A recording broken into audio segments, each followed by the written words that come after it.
Now, what I find absolutely astonishing is last week he was probably one of the most talked about people in the country. Yeah. And he was tailed by paparazzi, our camera and then not our camera, but also other cameras. And yet, not a single person saw the family enter Highgrove. Nobody saw them leave Highgrove. And nobody saw where they went next, because actually they didn't leave the country till Tuesday. This is true. You raise a very valid point. So not a lot of people know this, but Harry and Meghan were in the country until Tuesday evening. So when you think the Invictus Games event was Friday, Saturday he did the Scottish Little Soldiers, and we've got some wonderful pictures to show you shortly of Harry and some goats. And then that left Sunday and Monday and Tuesday when all four of them were in the country, staying with friends. They arrived on Thursday evening, didn't they? Arrived Thursday evening, yeah. And then that meant nobody, often it's not necessarily the TV cameras that catch them, it's the newspapers who've probably paid for hundreds of cameras, or those who are freelance and know how much money they can make out of a picture. Or a member of the public going, oh, is that Snap? And nothing. Not a single shot of Meghan or the children. I think so, yeah. How did they get away with it then? Because obviously the whole conversation regarding security was Harry saying it's not safe for my wife and my children to be here. He's managed to get around that by basically doing no public engagements whatsoever with them, but also keeping so under the radar that not only did no member of the public know that he was here, that they were here, the whole family, for so many days, but also the press had no idea either. That is quite something. Yeah. And, Meghan had originally been due to join him in Birmingham on Friday at that 1 year to go until Birmingham Invictus 2027. As we spoke about on the podcast last week, it was decided that she would no longer take part in any public engagements. But you're right, that is a long time for Meghan, Harry, Archie and Lilibet to be in the country and for nobody to have seen them or captured them. I'm really happy for them. Normally, particularly newspaper reporters will have a sniff of where they are staying or where they might be staying. And they stayed with, we think one of the nights they stayed in Althorpe, the estates, which is home to Charles Spencer, Harry's uncle. But the rest of the time, they stayed elsewhere, and nobody knows where, with friends. But no, not at... You did say last week he could stay in your room, didn't he? I know, and I would like to exclusively confirm the family were not in my spare room. They weren't. Okay, well, that's good that we ruled that out. Right, so we know where they were. Because we weren't sure coming into this. So that's good to clear I know you were wondering. We were. But no, they did not have like a full drink. Or is this just a decoy and they were there and you're now telling us they weren't? So. But that's true. I may not actually tell you if they were. No, I think it's pretty remarkable that they managed to do that. But actually... good for them. I mean, as on a human level, I think most people will think, wasn't that good that father got to see his son, that grandfather got to see his grandchildren, and after everything that Harry said about his stepmother, Queen Camilla, in those interviews around his book Spare, pretty remarkable that she was in the room as well at the same time.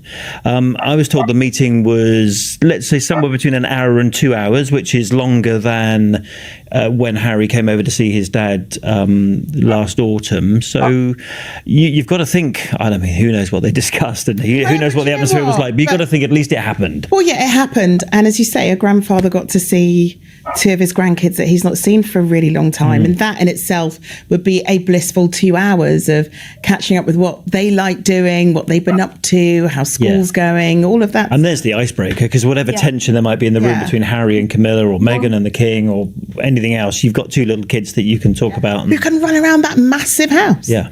Like even that alone, running around in the garden or what have you, it's just a really lovely thing. They live in quite a big house in Montecito. They probably I know. Grandad, your house is really small. No, but also all those houses are modern. When you go to somewhere like Highgrove, it's full of so much rich history, and I think that's such a wonderful thing for them to see what they are a part of, which I think is beautiful. I'm really happy for them. They're able to sort of pull this off, spend time with friends, spend time with family without so much of the outside noise, which would have happened had Meghan actually gone to Birmingham and been at the celebration. Yeah, do I think one of the reasons was partly security, because if you've got two...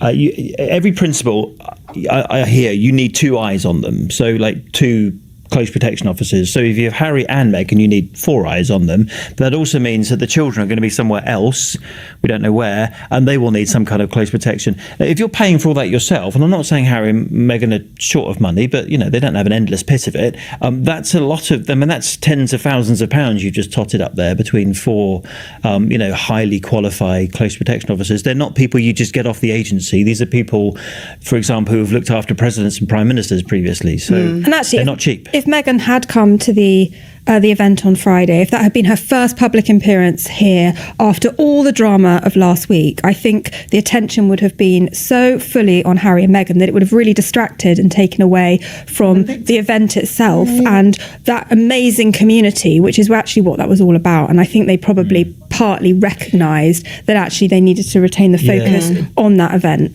Squaddies, before you scroll past this one, sit down, because this is a big one.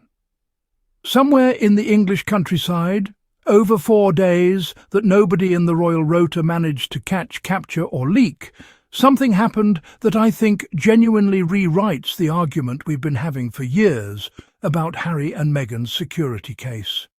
And I want to walk you through it properly, because the headlines got the headline. They did not get the story. Let's lay out the actual timeline first, because you need this clean in your head before we get into what it means. Harry lands in the UK Thursday evening. Friday, he's exactly where the tabloids expect him to be, front and centre at the 1 year to go event for the Invictus Games Birmingham 2027. Public, visible, on brand. Saturday, he's out with Scottish veterans. And yes, that's where we got those photos of him surrounded by goats that half the internet turned into a meme within the hour. That's the Harry the press is comfortable with. The soldier, the patron, the guy who'll pose with livestock for a good cause. Predictable, marketable, safe for a headline. Then Sunday, Monday, Tuesday, 3 days. Most people didn't even clock happened, because for those 3 days, all 4 of them, Harry, Meghan, Archie and Lilibet, were in the country. Together. Reportedly staying with friends, spending time at Althorpe, the Spencer family estate that belongs to Harry's uncle, Charles Spencer. And somewhere inside that window, a private meeting with King Charles. Insiders are putting it at somewhere between 1 and 2 hours. Longer, notably, than the meeting Harry had with his father last autumn. And here's the detail that actually stopped me cold when I first heard it. Queen Camilla was reportedly in that room too, after everything Harry wrote about his stepmother in Spare. After 2 straight years of that relationship being picked apart, dissected, and turned into headline fodder by every outlet with column inches to fill, she was there, in the room, for up to 2 hours. I want to say this plainly, Squaddies, because I think it gets buried under the sweet family reunion framing a lot of outlets defaulted to. This story isn't remarkable because it's sweet. It's remarkable because of who wasn't in that room and who had no idea it was happening. Not the public. Not the freelance paps who will camp outside a property for days on the off chance of a single payday shot. Not the tabloid desks that have built entire cover stories out of far less than this. For 4 straight days, one of the most surveilled, most photographed, most relentlessly hunted families on the planet simply disappeared into the English countryside, and nobody found them. Now, if you've been here a while, you already know where I'm taking this. But let's build it properly, because it matters. For years, the response every single time Harry and Meghan raise concerns about their UK security has been dismissal. Eye rolls, op-eds calling it manufactured victimhood, an attempt to have it both ways, wanting privacy while supposedly wanting protection funded for them too. Harry has said publicly, under oath in some instances, that the reason his family can't simply show up for engagements the way other working royals do is that the security infrastructure that used to protect them was stripped away. And in his view, that wasn't incidental.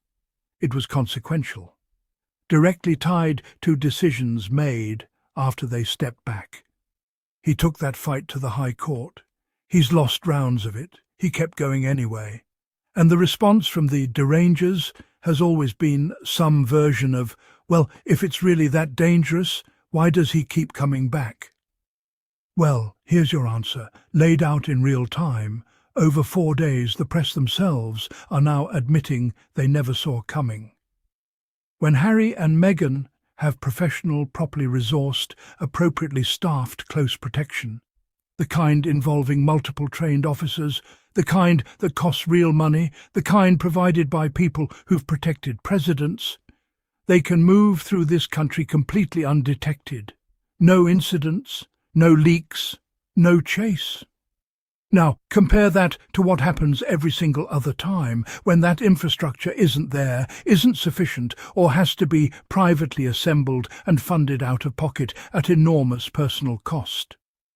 The contrast isn't subtle, Squaddies. It's the entire argument, playing out in real time right in front of us. And funnily enough, most of the coverage that followed barely connected the two dots. Let's talk about why Meghan stayed out of the public-facing part of this trip entirely, because I think a lot of the commentary either got lazy here or got it flat out backwards. The official line was that she'd originally been expected to join Harry in Birmingham for the Invictus event, and that plan quietly fell away. Some of that, by all accounts, comes down to pure logistics. Every principal needs their own protective coverage. 2 people means double the detail, and that's before you even factor in 2 children needing their own separate coverage entirely. That's not a small ask. That's not a hire an extra bodyguard ask.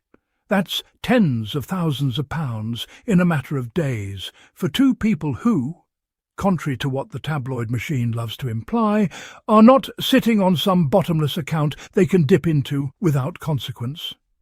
But I don't think it was only about the money, and I don't think it was only about logistics either. Think about the week Harry had just had.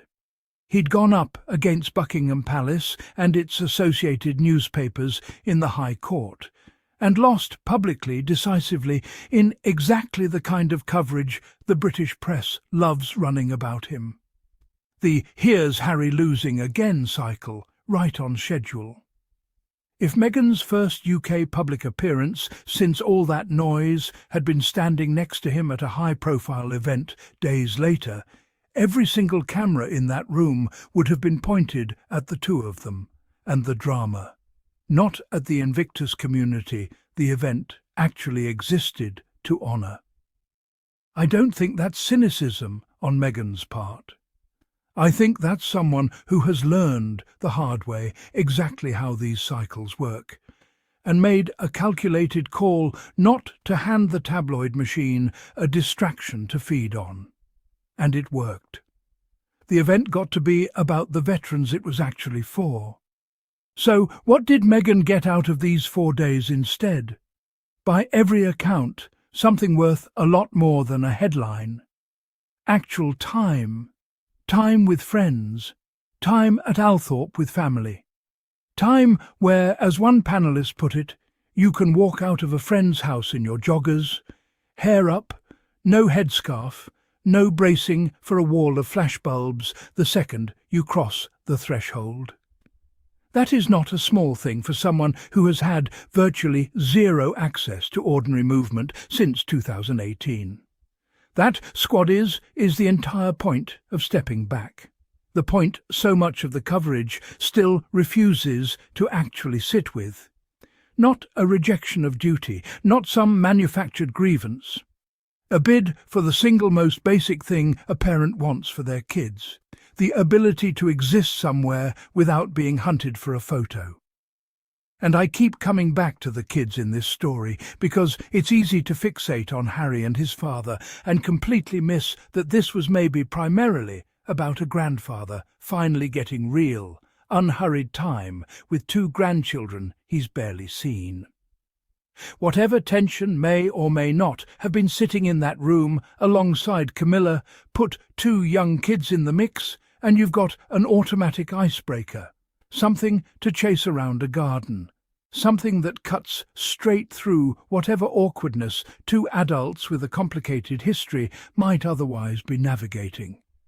There's something genuinely moving buried under all the analysis here. A king dealing with his own health situation, getting hours with grandchildren he's mostly been separated from, because of a rift that, however it started, carries a real human cost every single day it drags on.